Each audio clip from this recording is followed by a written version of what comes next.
திரையாள வந்தவன் நடைமாறுது, அது தாங்கும் மக்களுக்கு குடையாகுது. திமுகவினர் ஜென்ஸ் இளைஞர்களை செட்டப் பண்றதுக்குள்ளே டிவிகேவினர் ஜென்ஸ் ஆல்பா இளைஞர்களை வளர்த்துடுவாங்க. இனிமே எப்படித்தான் டிவிகேவை சமாளிக்க போகுதோ இந்த டிஎம்கே. தமிழ் சினிமாவிலேயே நம்பர் 1 நடிகராக இருந்தவர் தான் தலைவர் விஜய் அவர்கள்.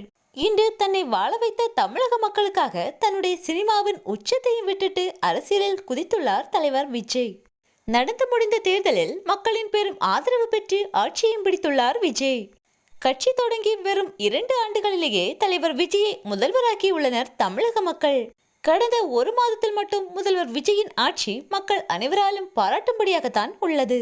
வரும் காலங்களிலும் நிச்சயம் மக்களுக்கு நல்லதொரு தூய ஆட்சியை வழங்குவார் என்பதில் எந்த மாற்றமும் இல்லை. இந்நிலையில்தான் தளபதியின் தன்னந்தனியாளு என்ற பாட்டுக்கு ஜென்ஸ் ஆல்பா இளைஞர்கள் ஆடிய நடனம் இணையத்தில் பெரும் வைரலாகி வருகிறது. ஜென்ஸ் இளைஞர்களை மட்டுமல்ல, ஆல்பா ஜென்ஸ் இளைஞர்களையும் வெகுவாக கவர்ந்துள்ளார் முதல்வர் விஜய் அவர்கள். வரும் காலங்களில் அசைக்க முடியாத கட்சியாக தமிழ்நாட்டில் தமிழக வெற்றி கழகம் இருக்கும் என்பதில் எந்த சந்தேகமும் வேண்டாம். தமிழகத்தில் இனி வேறு எந்த ஒரு மாற்றுக் கட்சிக்கும் இடமில்லை.